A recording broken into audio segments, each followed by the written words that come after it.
Одного дня, одного ранку, і це було 22 лютого, ми прокинулися від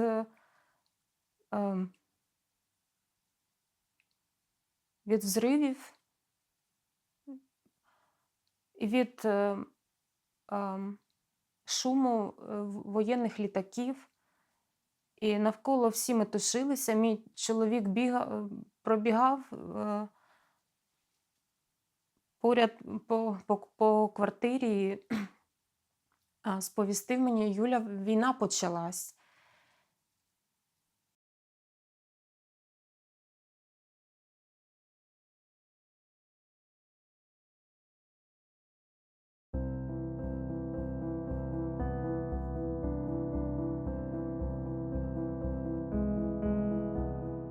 Why and how are people drawn to divert from their otherwise comfortable lives to take on disproportionate challenges? I'm not a person drawn to causes, but I feel a sense of moral outrage with the Russian invasion of the Ukraine. I feel drawn to address a deeper wound.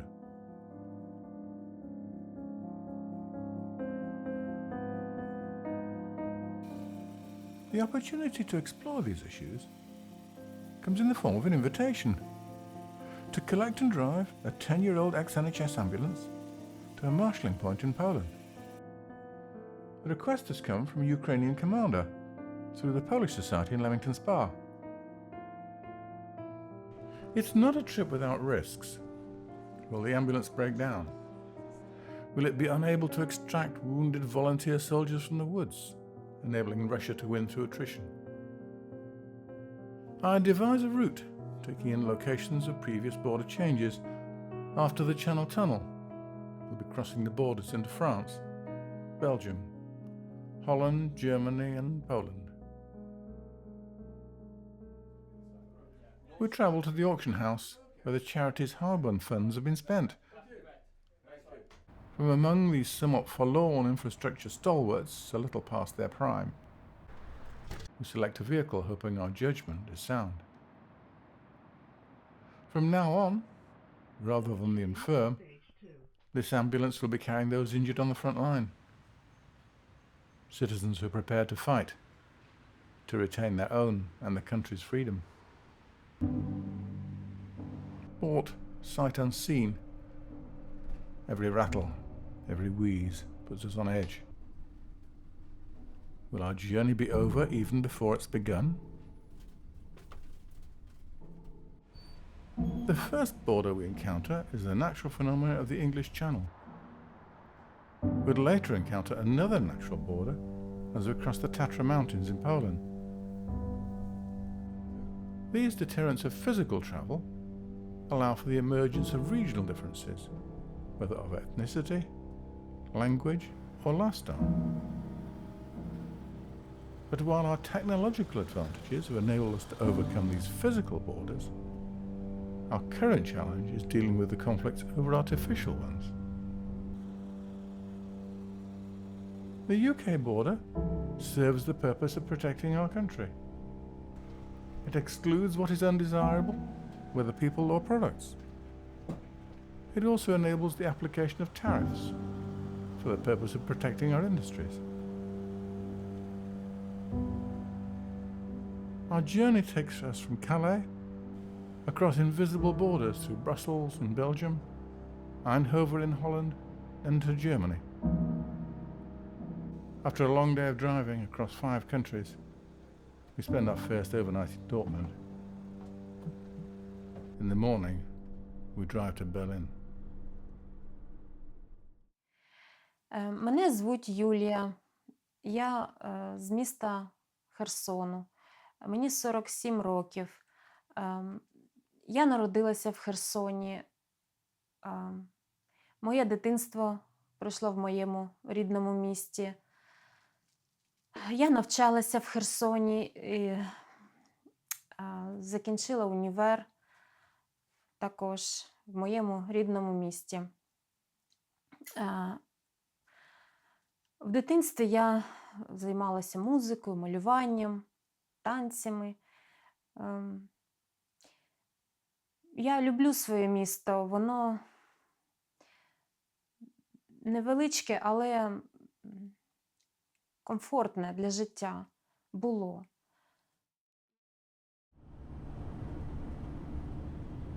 In need of a comfort break, and quite by chance, we encounter the Helmstedt-Marienborn site. Now a museum, this was the demarcation between East and West Germany during the Cold War.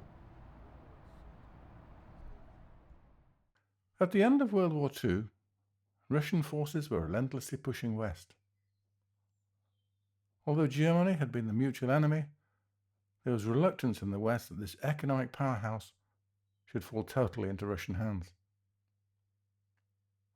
The standoff between the hitherto allies was addressed by dividing Germany into sectors. This led in 1958 to Russian-backed forces building the Berlin Wall. I started exploring the issues around border maintenance.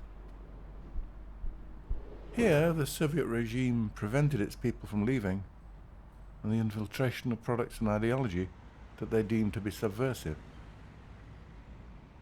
The guards were in a buddy system, where suspicion ruled, since anyone could have been an informant. Their spare time was consumed, their jobs were rotated to deter the development of trusting relationships. Visitors had to endure long waits and scrutiny to ensure they weren't bringing literature that undermined the propaganda that supported the regime. The clearly intended message is, give up on any idea of escape, uprisings and overthrow. The state is everywhere and has endless resources.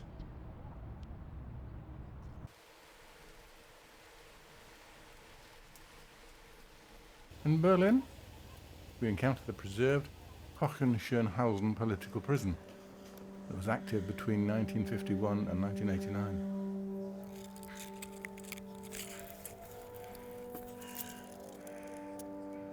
Inmates were mostly those who wanted to or had attempted to leave East Germany for the West. Situated in public view in the suburbs, it is a deterrent against uprisings.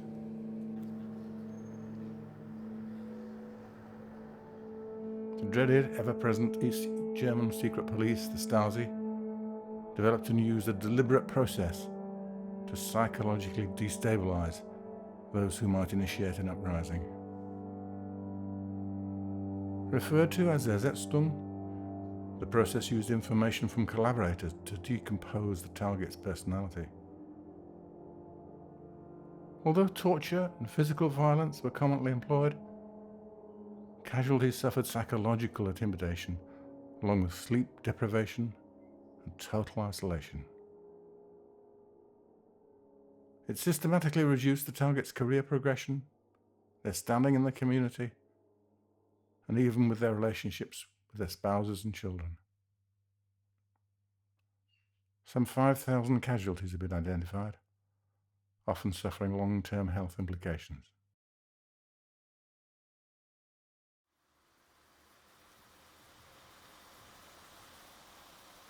We visit a cemetery on Bergmannstrasse near the Berlin Wall. Here, to ensure the border was not breached, graves were summarily dug up and places of worship torn down. While the wall was supposedly built to prevent the ingress of those from the West, the cynical reality was that it was to prevent people from gaining freedom by leaving Eastern Germany. While attempting to cross the Berlin Wall, some 140 people were killed or died between 1961 and 1989.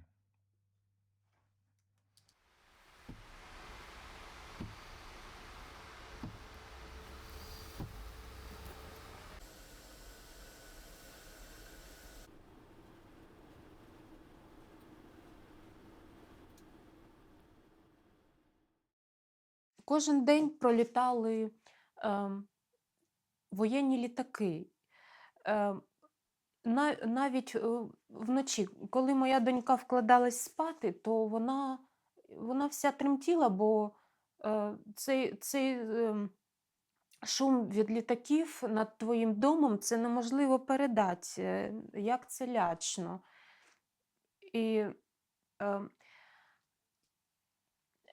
перший тиждень ми чули тільки оці воєнні лякаючі, жахаючі звуки, але в Херсоні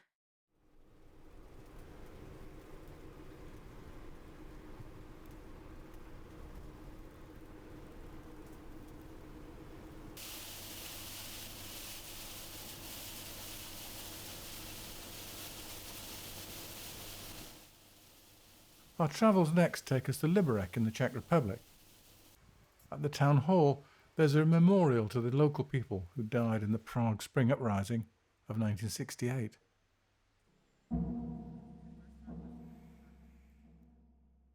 Alexander Dubček, first secretary of the Czechoslovakian Communist Party, a reformist, recognized the popular desire for freedom. He increased the freedom of speech and of the press, while curtailing the powers of the Stasi. In doing so, he triggered a popular uprising. However, the Prague Spring Uprising was seen as too much of a threat to the leadership of the Warsaw Pact countries. Tanks prepare to invade Czechoslovakia. Their response was to send 165,000 troops and 4,600 tanks to remove the leadership and regain control of the country. The uprising was brutally crushed.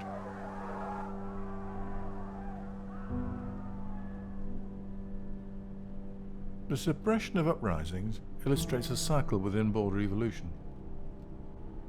If the regime is strong and the revolutionaries aren't in sufficient numbers, they can be suppressed by military force.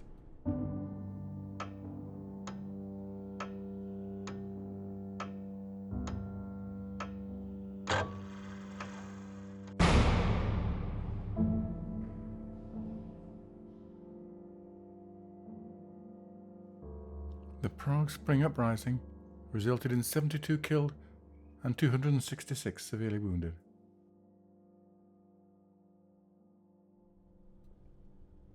Another cause of border casualties is territory expansion.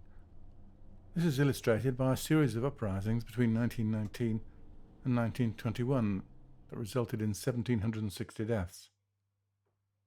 They occurred in an area of southwest Poland referred to as Upper Silesia. Those uprisings that constitute a civil war, or actually a war between Poland and Germany at that time. The war was over the contested territory, the territory which had belonged to Prussia and then to the Weimar Republic right after the conclusion of the Great War. But then Poland made a claim to at least some of that territory, actually to most of the territory of Upper Silesia. Germany got most of the territory, but Poland got most of the resources, most of the industry that it craved so much. A powerful rationale for a nation to claim territory is the desire for wealth creation by its industry and the resulting jobs throughout the supply chain. This especially applies when another nation's industry could be the basis of leverage. This might be through agriculture, access to key minerals, or seaways. One has to wonder whether the assured access to wheat and rare earth minerals may underlie Putin's desire for Ukrainian territory. It's interesting to consider that the main Ukrainian deposits of rare earth minerals are in the very areas that Russian forces seem determined to occupy, regardless of the number of casualties. Regime challenges are usually triggered by a singular event that crystallizes popular discontent, leading to mass civil uprisings. In such a situation, the forces to maintain the current regime can be overcome. Hungary in 1988 had become essentially bankrupt. Recognizing the unsustainable situation, hardliner candidates stood aside, leaving room for an outsider. Economist Miklos Nebeth once elected Prime Minister, recognised that they were no longer able to afford the ongoing cost of maintaining their border with Austria. He ordered it to be opened, resulting in a mass outflow towards the west. Other members of the Warsaw Pact countries felt threatened, but were unable to motivate a coordinated hardline response from the centre.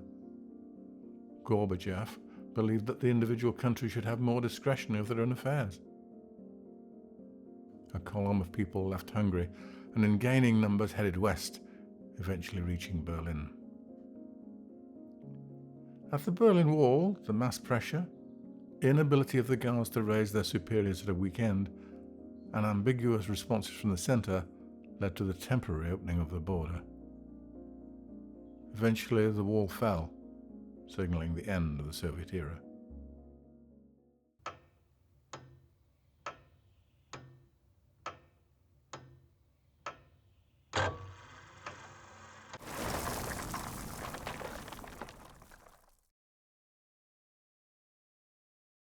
Regime change is a very unstable and turbulent phase.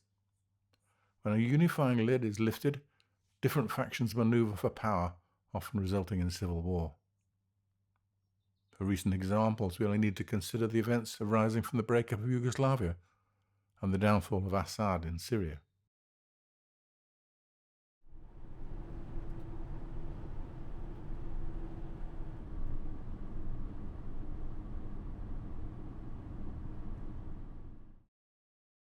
І то були як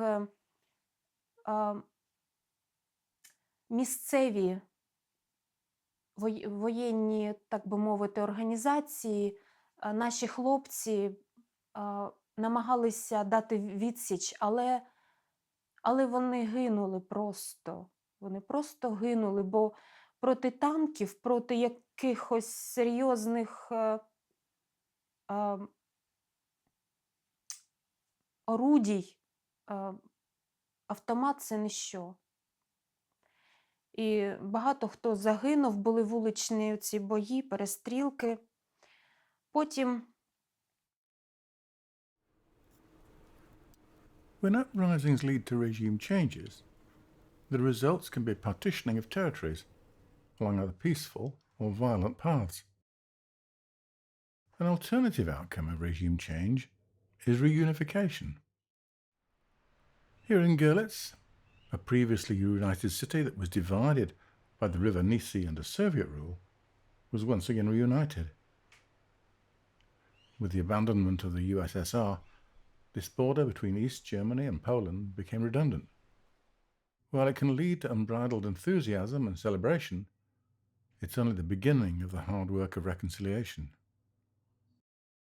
I think in Görlitz, a lot of people saw the opportunities and the positive aspects of working together. So, and I think it's also because after 1945 they took the river to make this border, but there were a lot of exhibitions about the former times, and this river was never a border. It was always like connecting people living at the river. Over the years, presumptions and prejudices have developed, not least under the influence of propaganda. Trust needs to be re-established. Through early initiatives since the creation of the border has often created conflict where none existed before. I think it's also that there are like different ways to connect. I think for the Polish people, it's more like they want to get to know the persons and then they want to decide if they do something together. There are different ways to organize, like sometimes more spontaneously from the Polish side and sometimes more like have a plan and stick to this plan from the German side, Reconciliation often involves the painful process of introspection. Many East Germans had to face up to how they had supported the previous regime through petty corruption. They succumbed by providing information about their neighbours to the Stasi in order to get a better job, a place at a better university for their children, a shorter wait to get a car. In this way, they became casualties too.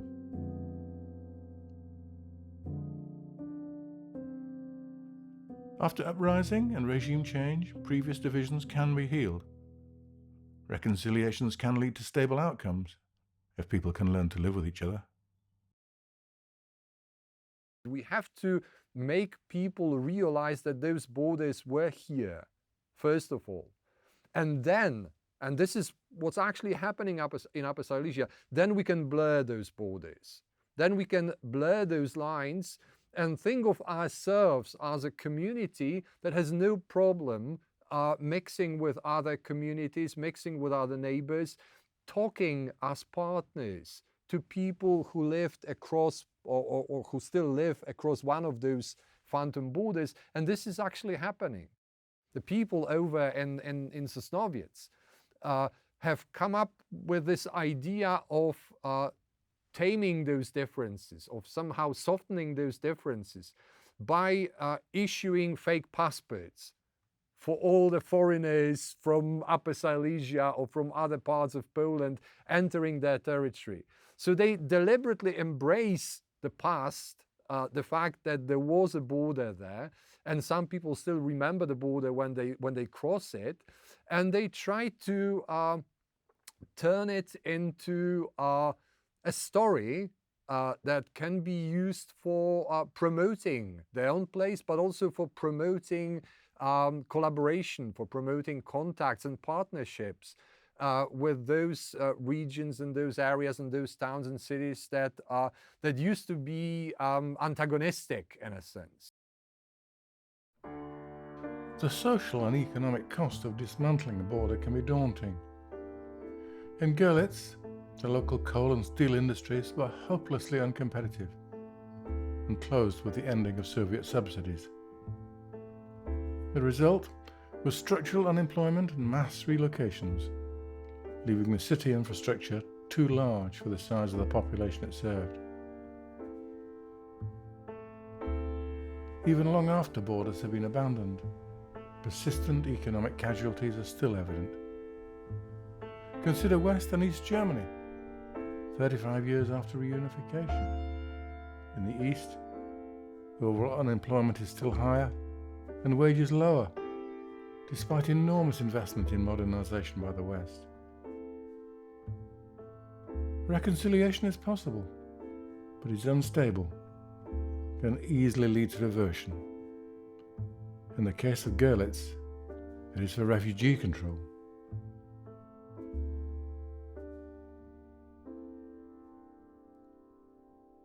And this is what is coming back now. And this is what I think concerns me, because it makes life more difficult. It was really easy, and like people that are 20 years now, they do not know this. Didn't know that it was before this, the times when Poland was not in the European Union. You had to show your passport, or you had to wait at the border, or we had all this traffic jams here in the city, and now it's coming back. Our elevated hopes of the possibility of reconciliation and living together harmoniously are rudely brought down to earth by the challenges of our journey. An engine warning light has appeared on the ambulance dashboard.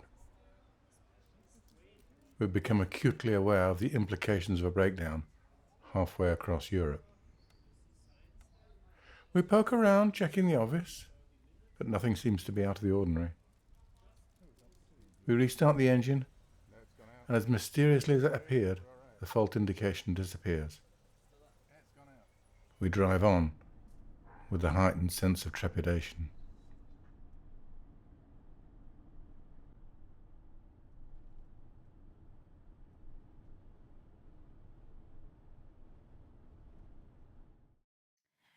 Люди з Херсону повільно виїжджали. І ось березень, на протязі березня, квітня, травня і так далі, 2022 рік, люди виїжджали як могли. Потяги вже не ходили. Потяги не ходили, мабуть, що ще з лютого. І автобусних сполучень також не було. І люди виїжджали перевізниками на своїх авто, хто як міг. Просто колонами кожен день виїжджали. І 2 травня ми поїхали.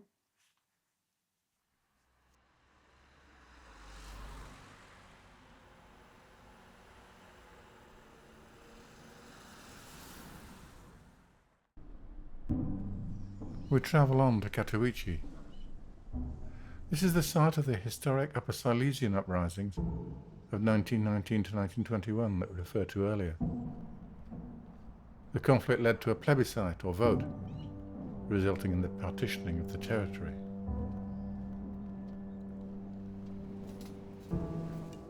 In 1921 and then 1922, the Council of the League of Nations deciding to draw a line, an arbitrary line in many respects, because Poles had to be separated from Germans.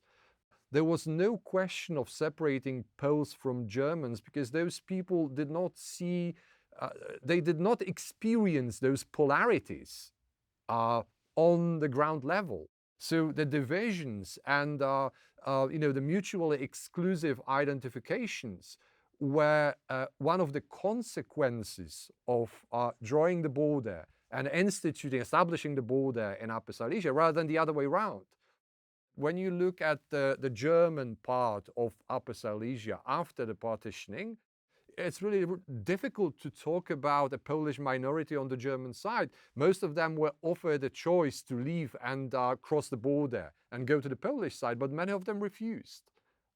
They didn't want to leave their homes. They felt attached to the land, to their families, to their neighbors, to their home place in general, rather than a vague notion of an imagined community. In my own journey of discovery of how borders might avoid casualties is the revealing disposition of boundary dwellers. In the minds of these occupants, there is a tension between two irreconcilable ideas. Each one is the creed of the adjoining nations. Resolving to what amounts to an uprising in their minds comes through embracing and identifying with their unique local aspects instead. There's this borderland identity, border communities, borderlanders, whatever name you attach to those people, but their sense of allegiance is principally to the region, to the territory, rather than to a certain abstraction called a nation, right? Another instance where border changes did not lead to mass casualties is in erstwhile Czechoslovakia. In 1989, there was a large-scale but peaceful student demonstration against communist rule that had artificially joined the two territories. To suppress it, the government used what was felt to be excessive violence.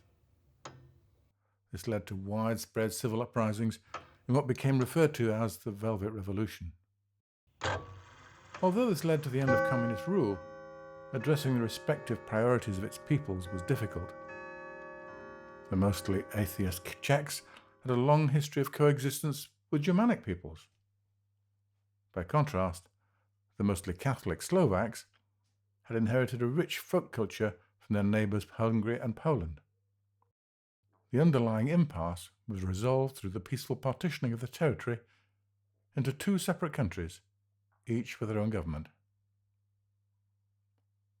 While these were relatively peaceful resolutions to border issues, the same cannot be said about the treatment of Germans in Upper Silesia at the end of World War II.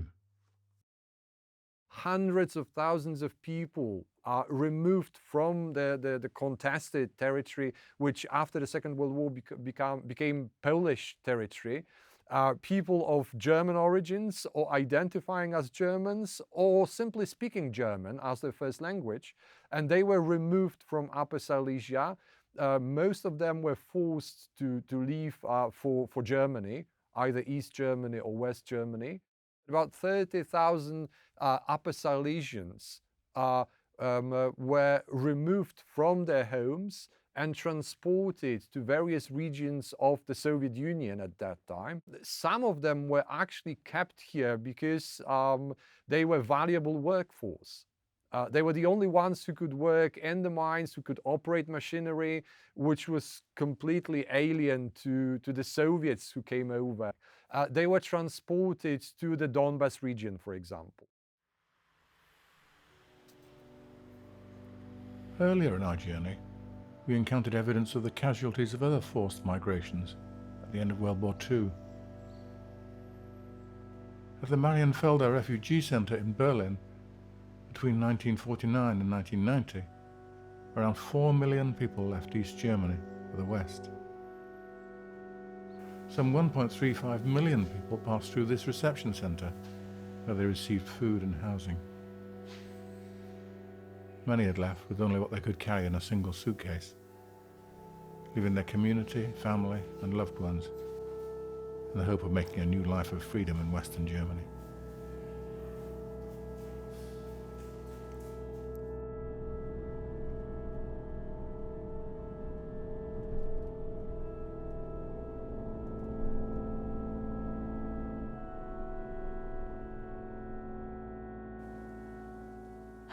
Страшно було ще кожен день проходить ті блокпости. На кожному блокпості росіяни нас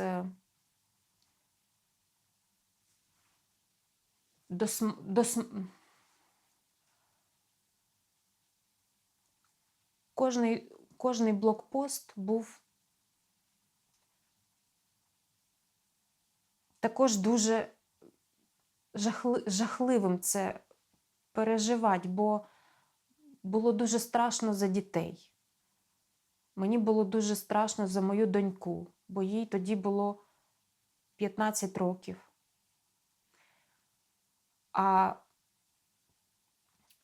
на блокпостах заходили з автоматами. Ми проїхали, мабуть, біля 100 блокпостів за ці 7 днів. І там були різні воєнні, військові. Це були якісь... Хтось був на підпитку, хтось був просто злий. Тобто це були військові, котрих було право нас перевіряти, допитувати нас, дивитись наші речі.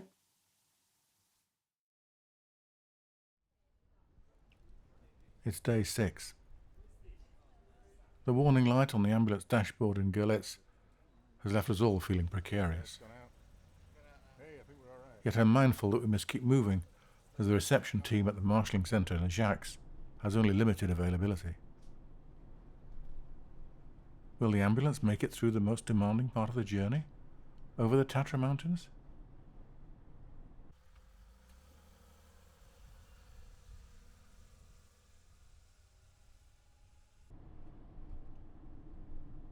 Meanwhile, the central question driving this journey haunts me. Are we trapped in an inescapable cycle, creating ever more severe casualties through border disputes? Amongst us, there will always be the emergent tyrants desperate for power and money. Henchmen who can always be recruited and put personal gain above their impact on their fellow citizens.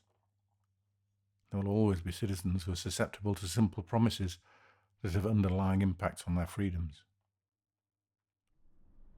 To deny these is to challenge human nature, a human nature that has emerged from the jungle, where allegiance to a group has been paramount for our survival, even if it occasionally required dehumanizing behavior as protection from our competitive neighbors.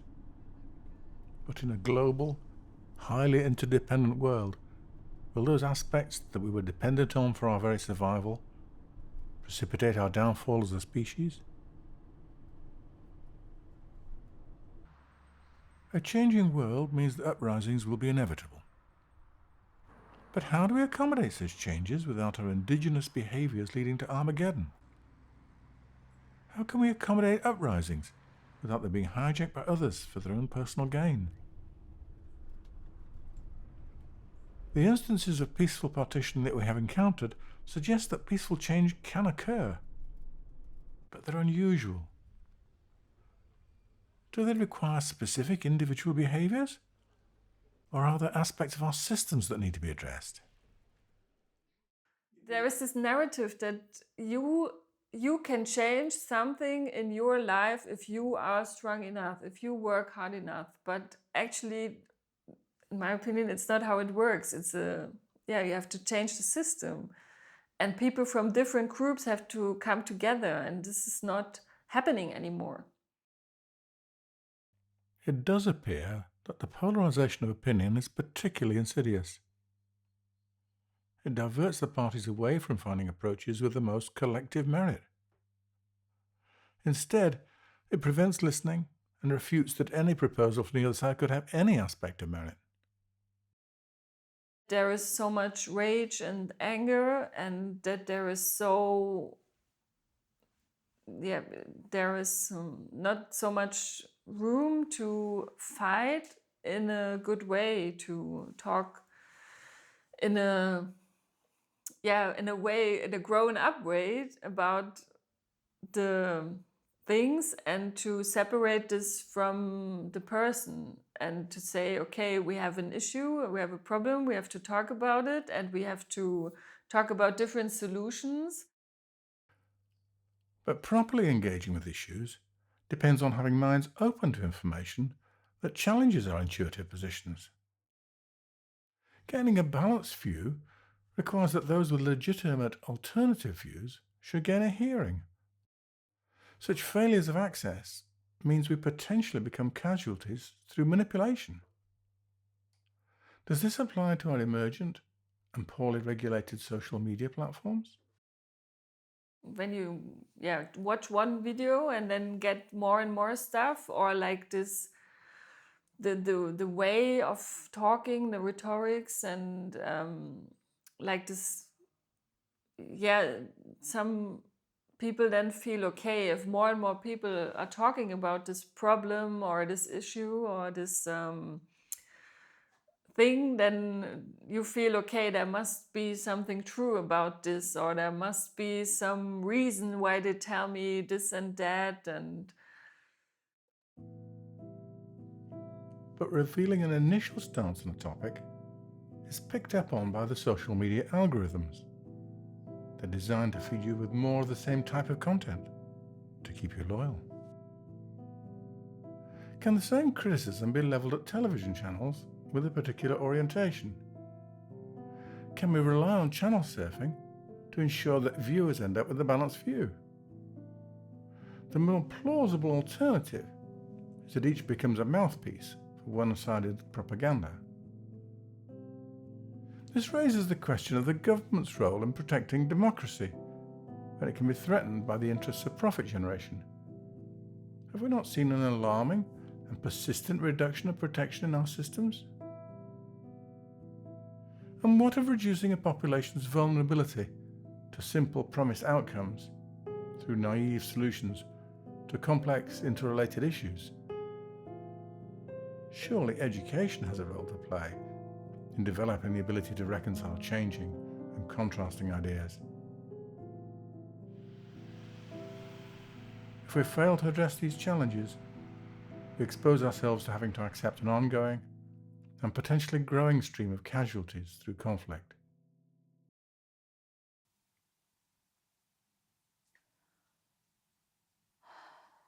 Це були дуже важкі 7 днів.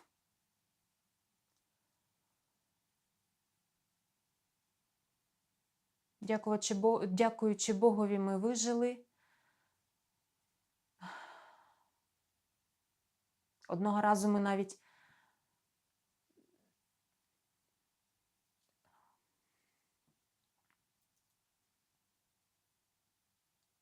якщо я скажу, що це було дуже ризиковано для життя, то це не ті слова. Це не ті слова. Ми робили переходи і, здається, нам потім сказали, що то були заміновані дороги, заміновані.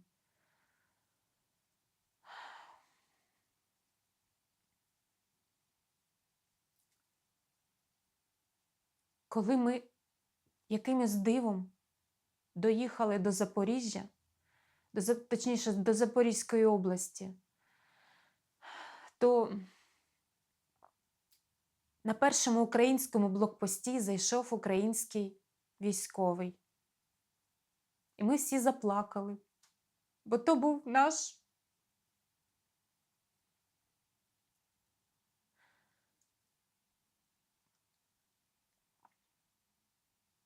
і він нам посміхався.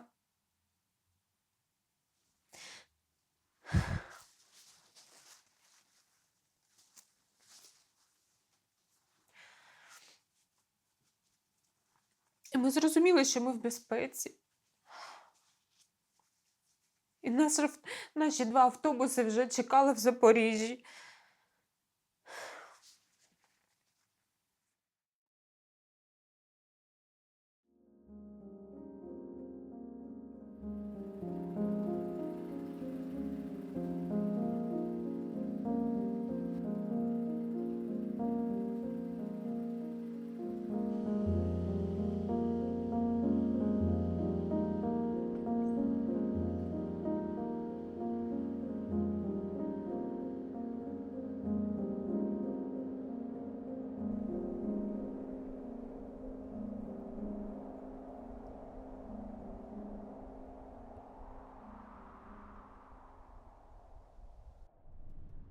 We make it over the mountains and travel to Košice. This previous center for refugee evacuation is now all quiet. The trains are no longer packed. The bundles of lives that could be carried have endured their displacement. Many have set up temporary homes in Poland, in Germany, and in the UK. Their lives change forever. Some will not return. What will others return to?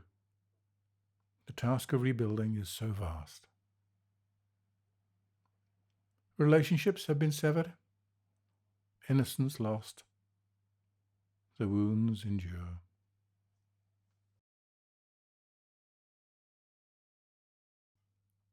As our destination draws near, I reflect on what insights can come from our deliberations. Our changing world will inevitably feature uprisings. Whatever the cause, the rebels are united by their feelings that their freedoms are being restricted. At the borders, they conflict with the beneficiaries of the existing regime who want continuity. They justify the inherent abuses in the interests of some greater good. Meanwhile, the masses tolerate the current regime. They accept the way it is, take the view that they're in it along with everybody else, and there's nothing they can do about it. Escaping from their apathy runs the risk of incurring the wrath of the current system.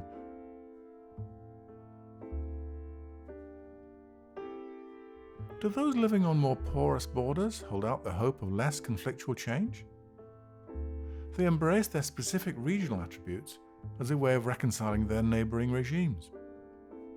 They enable peaceful change through the diffusion of ideas. And in Ukraine, is it fair to say that their casualties result from their determination to be free, to run their own country, their own lives? For those who have survived in the shadow of a stronger entity, isn't this worth risking everything for?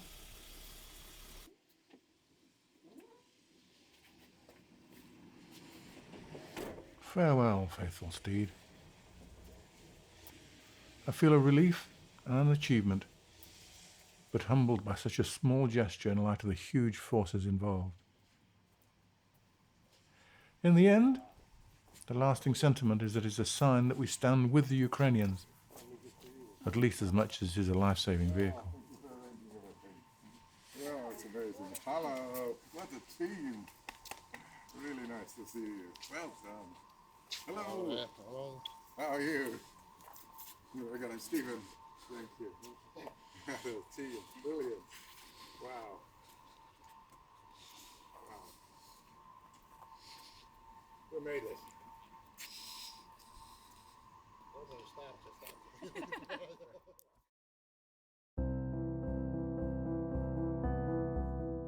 How you can handle the problem of, of those borders that are still in people's minds, right? Because the borders are always in people's minds.